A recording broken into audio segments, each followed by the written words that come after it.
jangan komit kalau emang belum siap komit. Jangan mempermainkan perempuan. Betul. Udah gitu aja.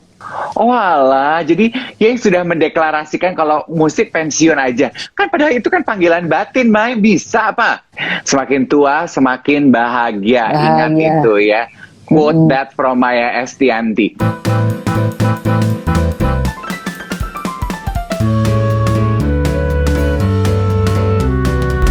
Oke, aduh sorry.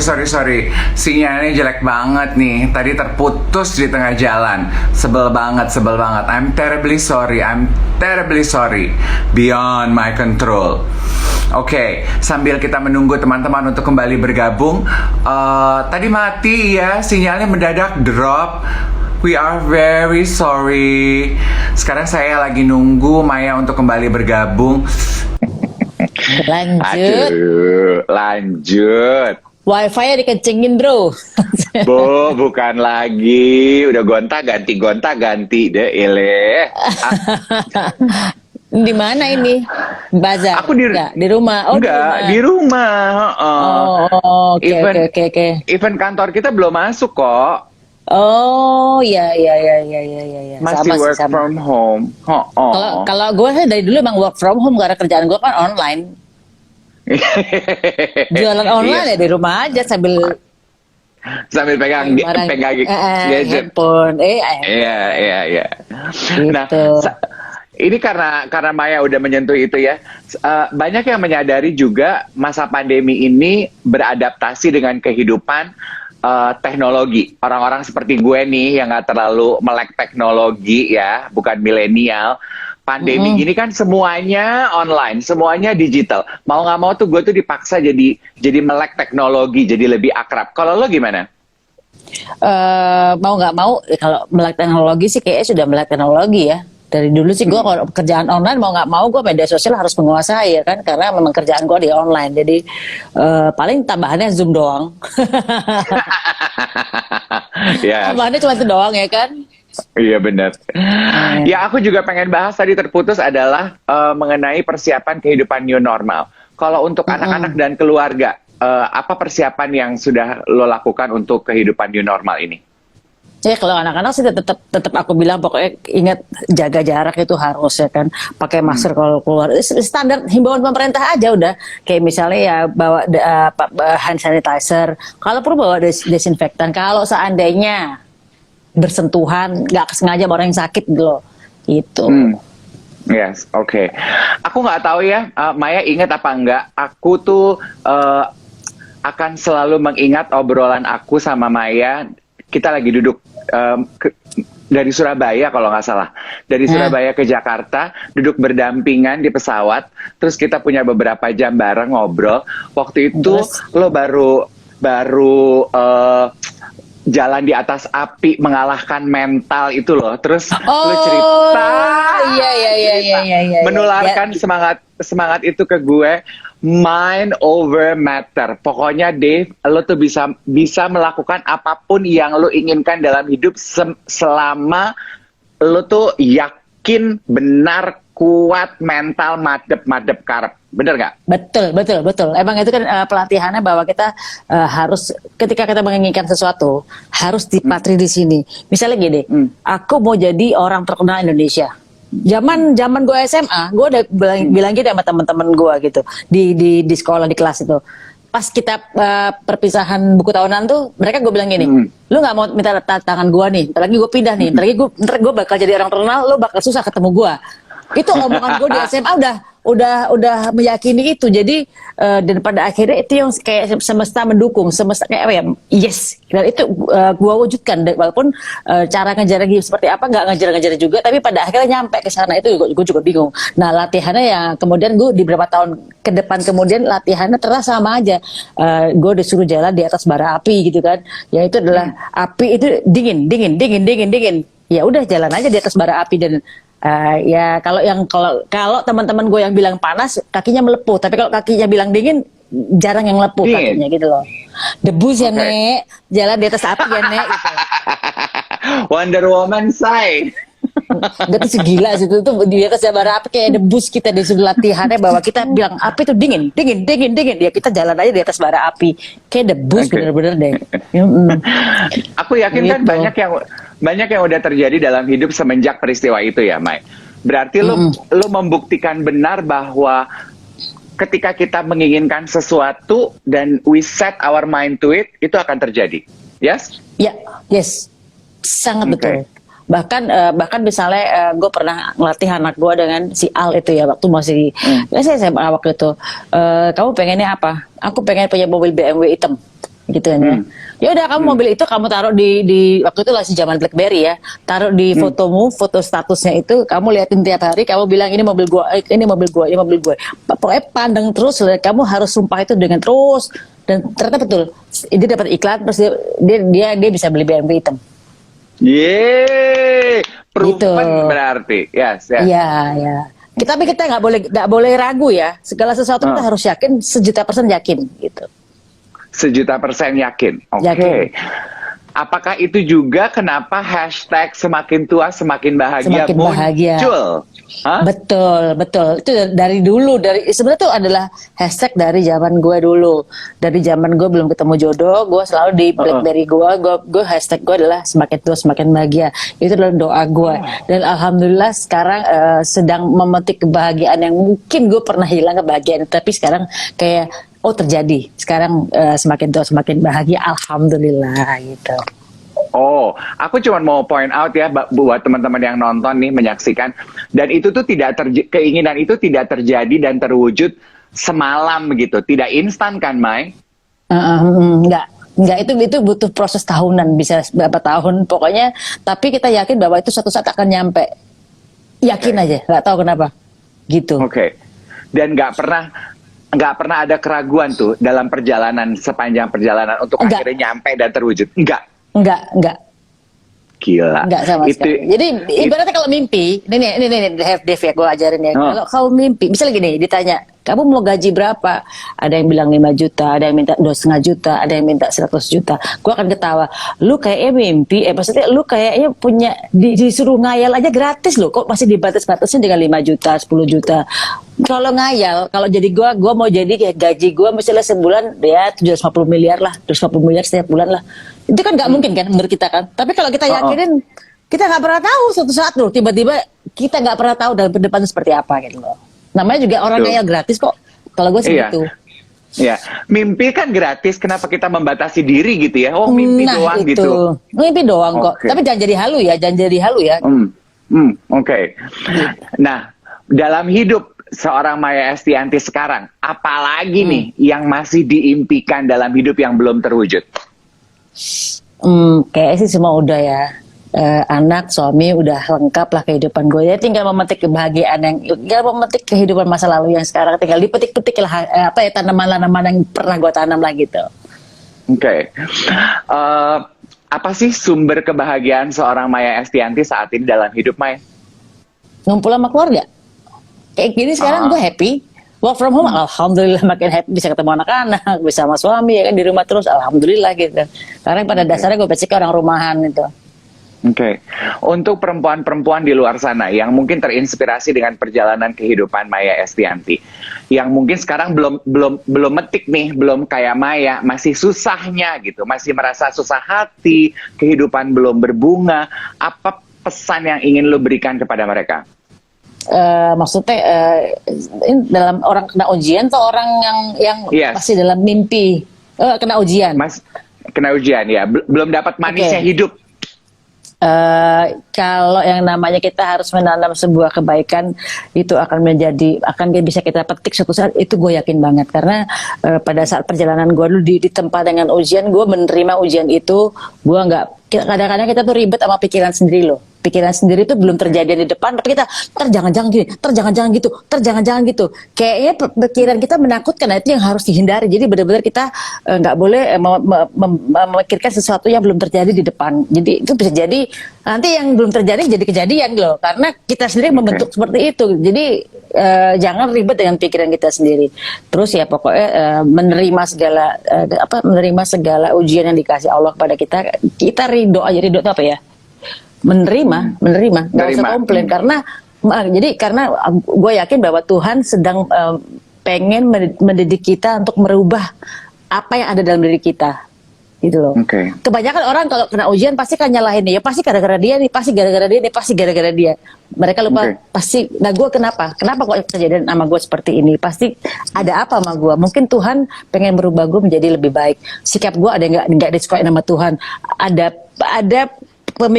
mindset gue yang harus dirubah sama Tuhan. Jadi kenapa ada ujian itu supaya kan mungkin kita berubah gitu loh.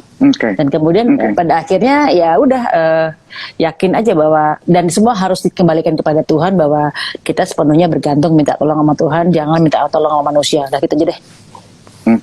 Ujian dalam hidup pasti akan menguatkan dan merubah kita. Apa itu juga yang lo pelajari? Apa itu juga yang lo pelajari dalam hidup lo dari apa yang terjadi kemarin? Iya, makanya gue bisa ngomong gini karena itu, karena pengalaman gue menghadapi tahunan, ibaratnya kalau pertama kali kena ujian pasti kan kita akan marah ya sama Tuhan. Kenapa gitu kan?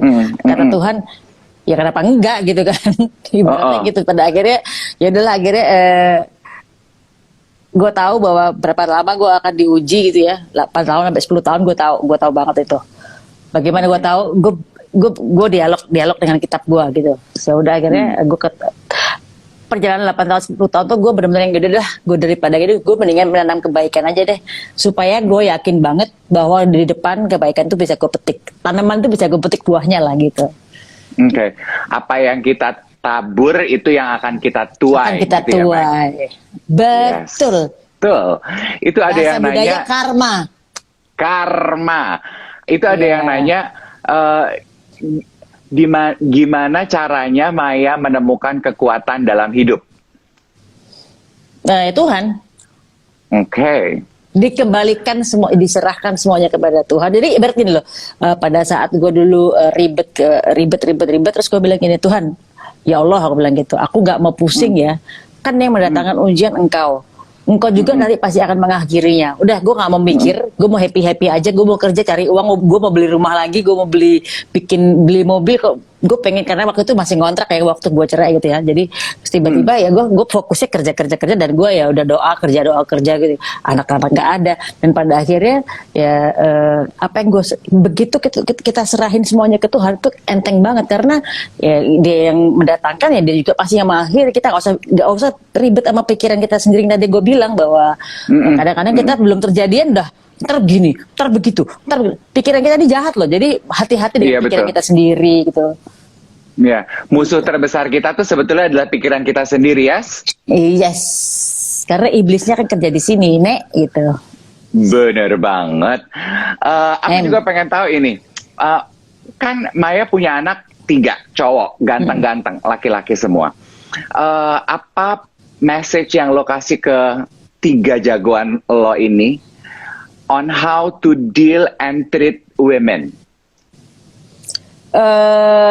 Gue bilang sama mereka bahwa jangan menyakiti hati perempuan, karena kalau kalian memang gak siap komit, jangan komit, gitu aja. Oke. Gitu aja sih. Sederhana tapi. Kalau dia langsung dulu gini, ya udah gue gak usah pacaran tapi gue taaruf, langsung nikah aja, gak usah pusing gitu kan. Sederhana tapi esensi banget ya. Jangan komit kalau emang belum siap komit. Jangan mempermainkan perempuan. Betul. Udah gitu aja. Dalam karir dan bermusik, apalagi yang ingin diraih oleh seorang Maya Estianty? Gue sih musik udah pensiun sih sebenarnya. Cuma kalau misalnya ada yang kayak kemarin Tata gitu minta tolong diproduserin dengan lagu Sang Penggoda gitu. Kadang-kadang darah musisi gue tuh kadang-kadang masih ya udah deh kebantuin ya kan, karena kan biar bagaimanapun yang membesarkan nama gue sampai hari ini adalah gue sebagai produser musik Indonesia gitu kan. Ya tapi sisi lain gue nggak mungkin kerja di musik terus, karena gue nggak mau seharian gue di studio berjam-jam sampai malam pagi lagi. Jadi aku pengen berubah dari itu, dan karena menikah juga nggak mungkin di studio terus. Tapi kadang-kadang masih lucu juga ya bikin lagu gitu loh. masih ada sih. Makanya di sekarang cara ini adalah dengan menjadi juri, kayak itu pelampiasan sebagai produser tuh dilampiaskan di ajang penjurian. Oh alah, jadi Yeng sudah mendeklarasikan kalau musik pensiun aja. Kan padahal itu kan panggilan batin, Mai. Bisa apa? Bisa. Udah bertahun-tahun gue kan terakhir gue bikin Sang Penggoda ya, itu terakhir cuma sekali doang, dan habis itu gue menghilang lagi gitu. Oh my God. Itu ada yang nanya di bawah di kolom komentar, definisi sukses untuk Maya. Sukses itu adalah kalau ketika kamu bisa bahagia dalam hidup. Karena pada akhirnya kalau udah seumur-umur 40 tahun tuh kebahagiaan adalah kesuksesan adalah lu bisa bahagia dengan sekeliling lo bahagia dengan keluarga lo bahagia sama anak lo, suami lo, that's it. Apa sih pada akhirnya pengennya bahagia kan, makanya semakin tua semakin bahagia itu paling penting buat gua. Semakin tua semakin bahagia. Ingat itu ya. Quote that from Maya Estianty. Aku pengen bahas juga mengenai fashion. Perjalanan Maya sebagai seorang musisi kan dikenal sangat kameleon, bunglon, merubah-rubah gaya.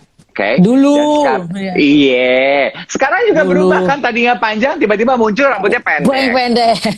Ya bosan aja gue nih.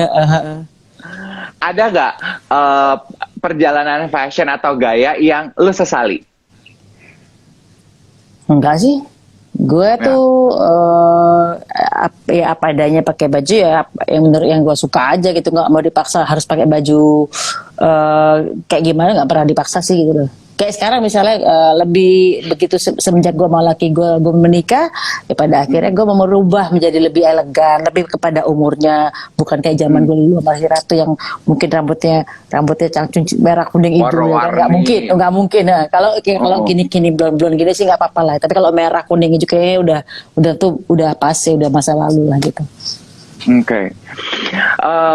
3 hal yang Maya lakukan sebelum tidur, biasa punya ritual khusus nggak? Bersihin muka, cuci muka, doa, tidur, udah. Doa, terus ngecek media sosial sambil tidur, udah. Atau kalau nggak bisa baca lagi, baca-baca spiritual, kayak baca-baca tentang ya ilmu-ilmu lah gitu loh. Maksudnya pengen tahu apa. Bahkan kadang kalau sekarang lately juga kebanyakan resep ini apa ya, terus di rumah terus ngapain masak dong gitu. Jadi ratu dapur nih sekarang ceritanya. Ember. Gila, menu andalan apa nih menu andalan?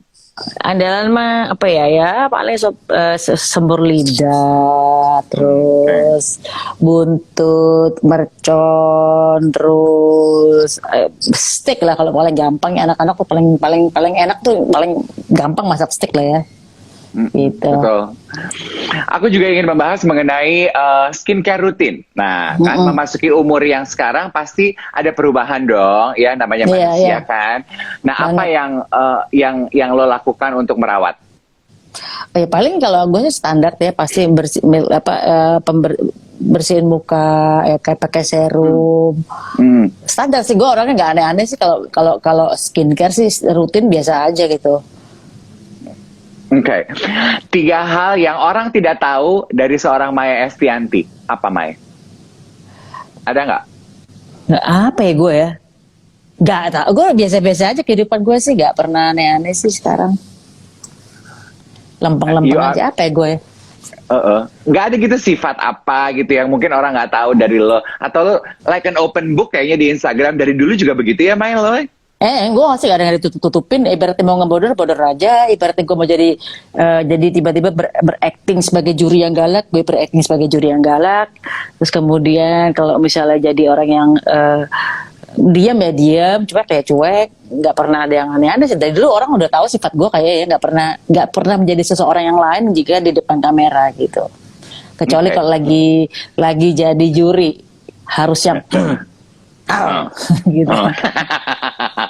Nah, gini deh, karena kan berperan sebagai juri dan sebagai mentor musik ya.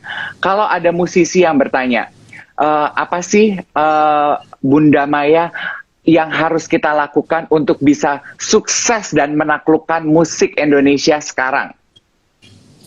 Menjadi diri sendiri dan harus punya karakter sendiri ya. jangan mengikuti gaya orang lain. Dan itu aja sih kalau menurut gue, artis gimana dia mau dilihat, dia harus berbeda dari yang lain. Kalau dia sama-sama sama yang lain, itu susah untuk dilihat sama orang lain. Itu aja sih prinsipnya. Kan gitu, berbedalah maka kamu akan dilihat. Oke, berbedalah maka kamu akan dilihat. Nah, cara mencari pembeda sebagai musisi itu gimana? Bisa dari style, bisa dari vokalnya, karakternya emang harus sesuatu sih gitu loh. Style juga harus berbeda ya kan, harus berani menampilkan yang nggak ada gitu. Oke, tuh ya, karena semua yang nanya di bawah tuh kasih tips untuk bisa menjadi musisi yang sukses. Oke, satu pertanyaan terakhir adalah mengenai traveling ya. Yes. Ketika kita bikin pengumuman gitu ya, mau tanya apa besok Brunch with Dave akan bersama Maya Estianty. Ada yang nitip pertanyaan, kapan mau traveling terdekat setelah pandemi dan mau pergi kemana? Oh, sebenarnya bukan traveling. Yang kemarin juga laki gue nanya gitu. Kita kalau misalnya udah dibuka mau kemana? Pertama adalah kita main ke villa kita deh gitu loh. Kita kan punya rumah di Bali ya itu. Itu dulu dari sana kan dari rumah ke rumah gitu kan. Jadi nggak terlalu membahayakan gitu. Bali, ya, Bali sih kalau gue sih, karena di Bali tuh udah di depan balkon itu ada air laut langsung. Jadi kita di depan balkon udah bener-bener yang kita nggak usah kemana-mana, di villa aja udah happy gitu. Iya. Bali tuh begitu landing aja kayaknya mood itu berubah ya, Bo? Banget. Terus apalagi sekarang Bali sepertinya dia menjadi daerah area yang aman dari COVID ya, karena kayaknya kurang banget ya penderitanya COVID ya gitu. Iya. Cannot wait untuk bisa segera traveling kembali. Kira-kira nih terakhir menurut Maya, kapan kita bisa berani untuk mulai traveling lagi? Tergantung dapat ya, kalau sudah dibuka penerbangannya sih. Kalau gue kan alhamdulillah ya biasanya nggak naik pesawat komersil, jadi bisa pesawat sendiri, jadi nggak terlalu banyak sama orang. Alhamdulillah, jadi bisa nggak terlalu khawatir gitu. Tapi kalau misalnya kakak gue itu yang misalnya kayak kemarin traveling ke Surabaya dan segala macam, gue bilang sama dia, tolong please jaga himbauan pemerintah, misalnya jaga jarak tetap harus dipatuhi, kalau perlu pakai face shield lah, pakai pelindung lah supaya lo nggak ketularan gitu. Oke. Tuh, kalau udah dibuka telepon gue kali, gue sekali-sekali nebeng nyicipin naik pesawat pribadi, Mai. Masa nebeng ke Pondok Indah aja dulu pernahnya sama Maya ya. Gitu. Tuh. Oke, kita ingin mengucapkan terima kasih untuk inspirasi yang dibagi, Mai. Jangan kapok kalau kita colek lagi, ya kan? Siap. Obrolan Brunch with Dave bersama Maya juga nanti teman-teman bisa saksikan di kanal YouTube-nya Bazar Indonesia. Thank you ya. Yes. Dah, salam buat semuanya ya. Dadah. Bye. Bye. Sejauh.